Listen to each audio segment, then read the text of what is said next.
In the middle of the 14th century, people went to bed healthy and woke up dying.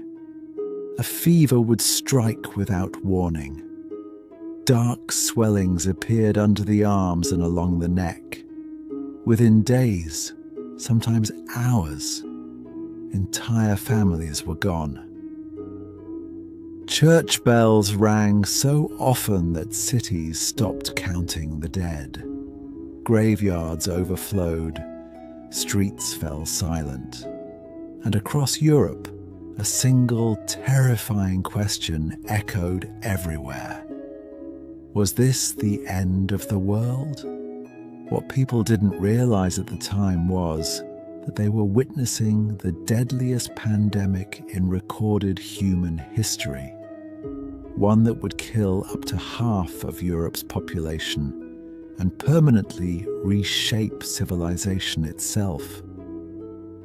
This was the Black Death, and once it began, there was no escape. To understand the devastation that followed, we must first understand the height from which humanity fell. The early 14th century was not a time of darkness and stagnation as often portrayed.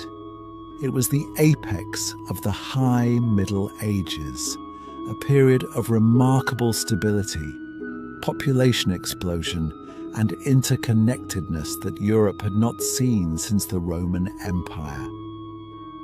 Thanks to a climatic phenomenon known as the medieval warm period, harvests had been bountiful for generations. The population of Europe had nearly doubled in 2 centuries. Cities were bursting past their ancient Roman walls. Paris, Florence, Venice, and London were vibrant, chaotic, densely packed hives of human activity.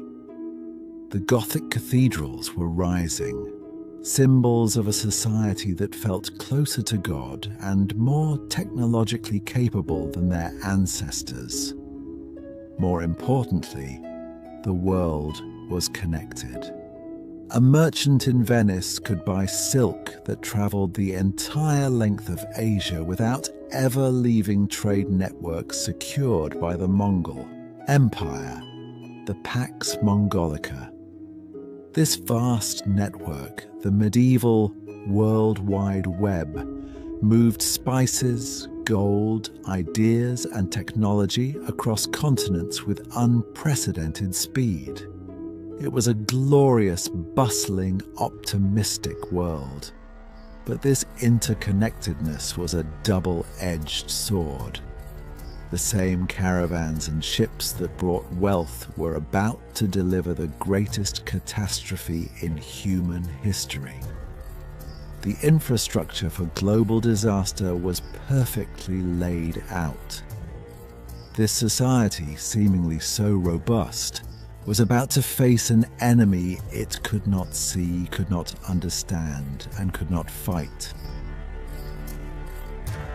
The origin of the apocalypse lay thousands of miles from the stone streets of Paris, in the vast, windswept steppes of Central Asia, likely in the region of modern-day Kyrgyzstan or northern China. This is a landscape of extremes, endless horizons of grassland, harsh winters, and blistering summers. Here, an ancient biological agent had existed for millennia, Yersinia pestis. It is a bacterium of ruthless efficiency, endemic to the burrowing rodent populations of the steppes, marmots and ground squirrels. For centuries, the bacterium lived in a relatively stable ecological balance with its hosts, far from major human population centers. But in the 1330s, the delicate balance of the steppes was disrupted. Climate historians point to a period of ecological stress, perhaps a severe drought followed by heavy rains, that devastated the rodent population's food sources. Driven by hunger, the infected rodents migrated closer to human settlements, bringing their fleas with them. The leap from animal to human occurred in the trading outposts along the Silk Road. The first human victims likely didn't understand what was happening. They developed high fevers, vomiting, and the terrifying, painful swellings in their lymph nodes, the buboes, that gave the disease its name. News in the ancient world traveled slowly, but rumors of disaster traveled faster than merchant caravans. By the early 1340s, terrifying, fragmented reports began reaching Mediterranean ports. Merchants spoke of entire civilizations in the east vanishing, of rains of fire and pestilence that left India, Tartary, and Mesopotamia depopulated. The Europeans listened to these tales with a mix of horror and detachment, viewing them as distant tragedies in exotic lands, perhaps divine retribution for foreign beliefs. They had no concept of germ theory. They didn't realize that the spices peppering their food were traveling the same road as their eventual executioner. The geographical pivot point of this history is the Crimean Peninsula, jutting into the northern Black Sea. Here sat the magnificent city of Kaffa. Kaffa was not merely a town, it was a fortified, incredibly wealthy colony of the Republic of Genoa. It was the crucial hinge connecting the overland Asian routes to the maritime Mediterranean networks. Inside its massive stone walls lived Italian merchants, Armenian traders, and a cosmopolitan mix of peoples protected by Genoese crossbowmen. In 1346, Kaffa was under siege. The mighty army of the Golden Horde, a successor state of the Mongol Empire led by Khan Jani Beg, surrounded the city. The Genoese were masters of defense and maritime resupply, and the siege dragged on for months in a brutal stalemate. But then a silent killer began to stalk the Mongol camps. The besieging army, living in close quarters with poor sanitation, became the perfect breeding ground for the bacterium that had traveled with them from the east. Soldiers began dying by the hundreds, then thousands, their bodies turning dark with gangrene before death. The Mongol army was dissolving not from enemy action, but from biology. Witnessing his army disintegrate and facing defeat, Jani Beg made a horrific decision that would change the course of history. In an act of desperate, calculated psychological and biological warfare, he ordered the corpses of his plague-ridden soldiers to be loaded onto trebuchets. For days, the sky over Kaffa rained dead bodies. The Genoese defenders watched in horror as the pestilent corpses smashed onto roofs and into market squares. The psychological terror was immense, but the biological impact was immediate. The bacteria, carried by the fluids of the corpses and the fleas abandoning their cold hosts for warm living ones, infiltrated the city. The unbreakable fortress had been breached from within. Panic gripped Kaffa. The wealthy Genoese merchants, realizing the city was doomed, utilized their greatest asset, their ships. 12 Genoese galleys loaded with refugees, cargo, and unseen stowaways slipped out of the harbor, fleeing past the dying Mongol army. heading for the safety of home. They sailed through the Bosphorus past Constantinople, which was soon devastated itself, and into the open Mediterranean. This sea was the economic engine of Europe, a zone of intense, fast-moving trade. The fleeing ships became vectors of death, docking at major hubs to resupply, unknowingly seeding the infection at every stop. The first major European port to fall was Messina in Sicily. When the Genoese galleys arrived, the dock workers who rowed out to meet them were greeted by a scene from hell. Contemporary chroniclers record that most sailors were dead, their bodies rotting on deck. The few survivors were delirious, racked with pain, covered in black boils dripping blood and pus. The port authorities of Messina realized too late the nature of the cargo. They ordered the ships expelled, but the true agents of transmission, the black rats ubiquitous on medieval ships and the fleas on their backs, had already used the mooring ropes to scurry onto the docks. Messina was the test case for Europe, and it failed miserably. The speed of the infection was paralyzing. The close-quartered living conditions of a medieval port city acted as an accelerant. Within weeks, the social fabric of Messina disintegrated. People fled the city for the countryside, only spreading the contagion further across the island. News of the great pestilence spread, and other ports tried to close their harbours to ships from the east. But medieval quarantine was a leaky sieve. Greed often overcame caution. A ship laden with valuable spices could often bribe its way into port. By early 1348, the great maritime republics were crumbling.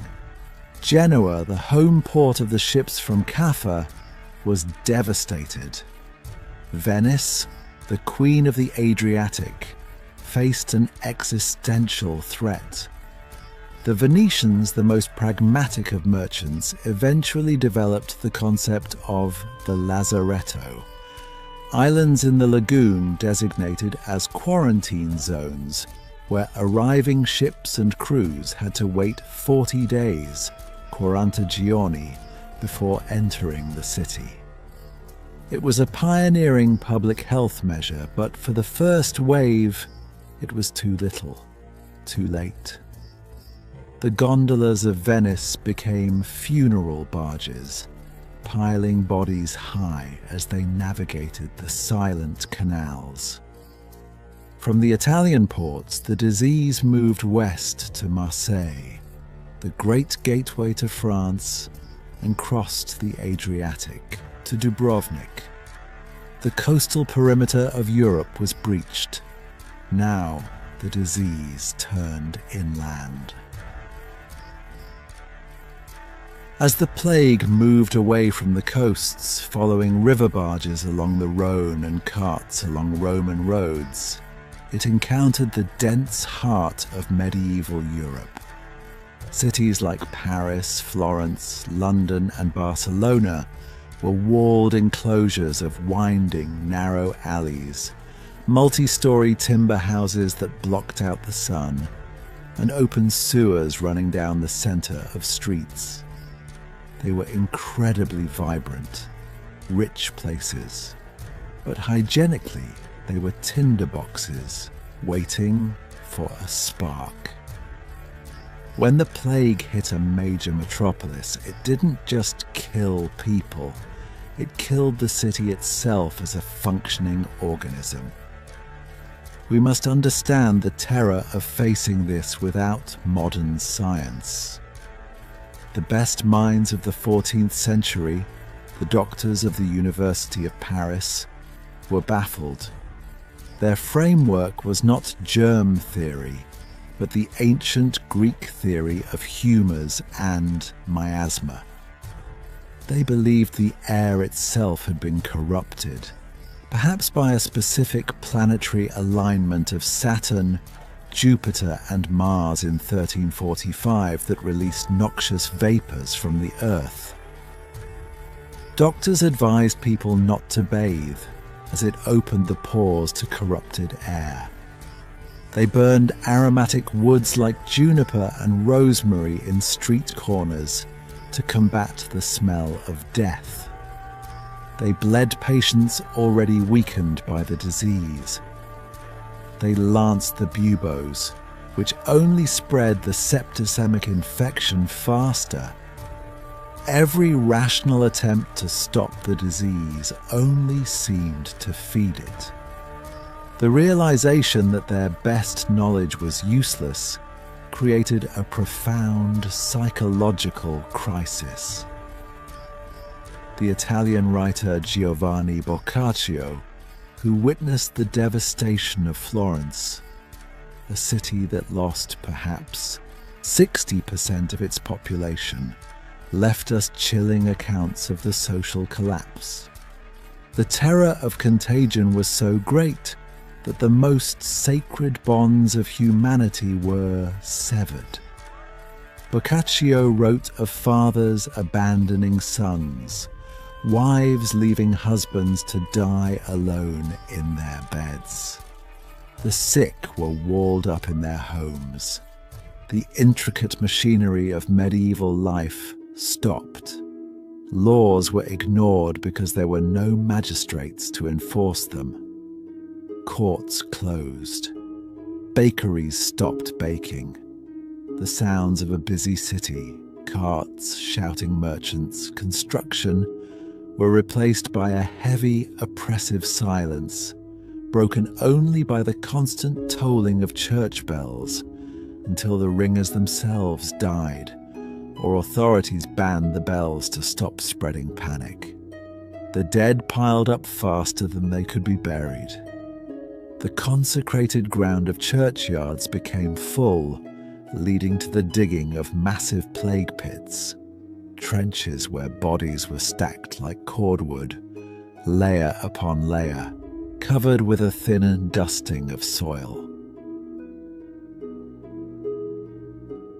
In the 14th century, there was no distinction between the physical world and the spiritual world.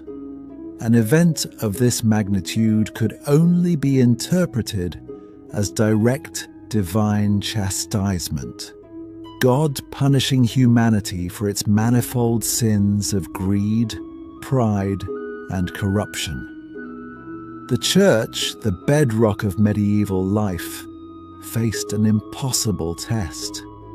People flocked to cathedrals praying for deliverance, massing together in processions that only served to spread the respiratory, pneumonic form of the plague faster.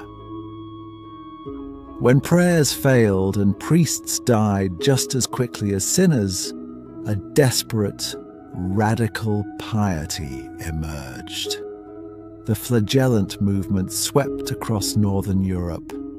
Bands of hundreds of men dressed in identical robes marched from town to town. Twice a day in the public square they would strip to the waist and whip themselves with leather scourges tipped with iron spikes, drawing blood in a public display of penance, hoping to take the sins of the world onto their own flesh and appease God's wrath. They were a terrifying sight, bringing religious hysteria wherever they went. But as the death toll mounted, the need for a tangible scapegoat grew darker. If God was not listening, perhaps the devil was at work. A horrific conspiracy theory took root, particularly in the Holy Roman Empire and parts of Spain, that the Jewish communities were poisoning the wells of Christendom to wipe out the faithful. Despite official condemnations of these theories by Pope Clement VI, who pointed out that Jews were dying of the plague just as quickly as Christians, the mob mentality took over. Fueled by centuries of anti-Semitism and the desperate need to blame someone, horrific pogroms erupted. Entire communities in cities like Strasbourg, Mainz, and Cologne were rounded up and burned alive in wooden houses or town squares. The Black Death unleashed not just biological horror, but the darkest aspects of human nature. It is a mistake to think of the plague as purely an urban phenomenon. While cities were the epicenters, 90% of medieval Europe's population lived in the countryside. The plague travelled there too, carried by refugees fleeing the cities or itinerant peddlers. The devastation in rural areas was slower, but perhaps more profound in its long-term impact. Thousands of small villages, whose names are now lost to history, were completely wiped out. The manorial system, which relied on a steady supply of peasant labour to work the Lord's land, ground to a halt. Contemporary chronicles describe eerie rural scenes, harvests rotting in the fields with no one to bring them in, herds of sheep and cows wandering aimlessly through the landscape, eventually turning feral or dying of neglect because all the shepherds were dead. Wolves, emboldened by the lack of human presence, began encroaching closer to the remaining settlements. The carefully managed medieval landscape was being reclaimed by the wilderness. By 1350, the plague had reached the northern limits of the continent, Scotland, Scandinavia, and even the small settlements of Greenland, dealing a death blow to the Norse colonies there. It had burned through the entire continent, from the warm Mediterranean to the frozen north. By 1351, the initial catastrophic wave of the Black Death began to burn itself out. The bacterium had simply run out of easily accessible victims. The fog began to lift, revealing a continent transformed. The exact death toll will never be known, but modern historians estimate that between 75 and 200 million people died across Eurasia and North Africa. In Europe alone, perhaps 50% of the population perished in less than 5 years. The survivors emerged into a world that looked the same, but was fundamentally different. The immediate aftermath was economic chaos and severe inflation. But then something remarkable happened. The massive depopulation created a severe labour shortage. For the first time in centuries, the peasant held the power. Lords desperate to have their land worked had to offer higher wages and better conditions. The rigid structures of serfdom cracked and, in many places, eventually broke. The golden age of the labourer had begun, born from ashes. Psychological scars ran deep. Art became obsessed with death.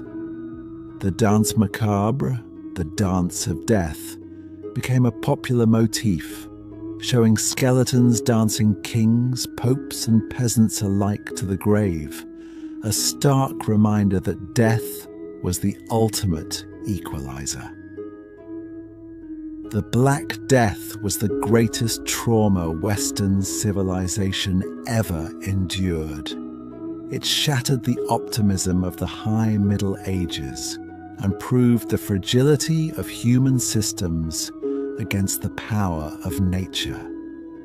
The society that rebuilt itself was more cynical, more questioning, and forced to adapt. In the end, the path of death we have traced today cleared the ground for the slow, painful emergence of the modern world.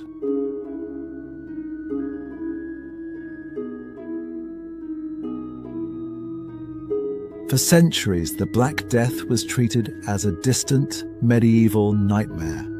But empty streets, locked homes, fear of the air itself, does that really sound like ancient history, or does it feel uncomfortably familiar? The plague was a test of civilization, and tests have a way of repeating. Anyways, I'm Tim, watching the past so we can understand the present. And together, we keep history reborn. I'll see you in the next era.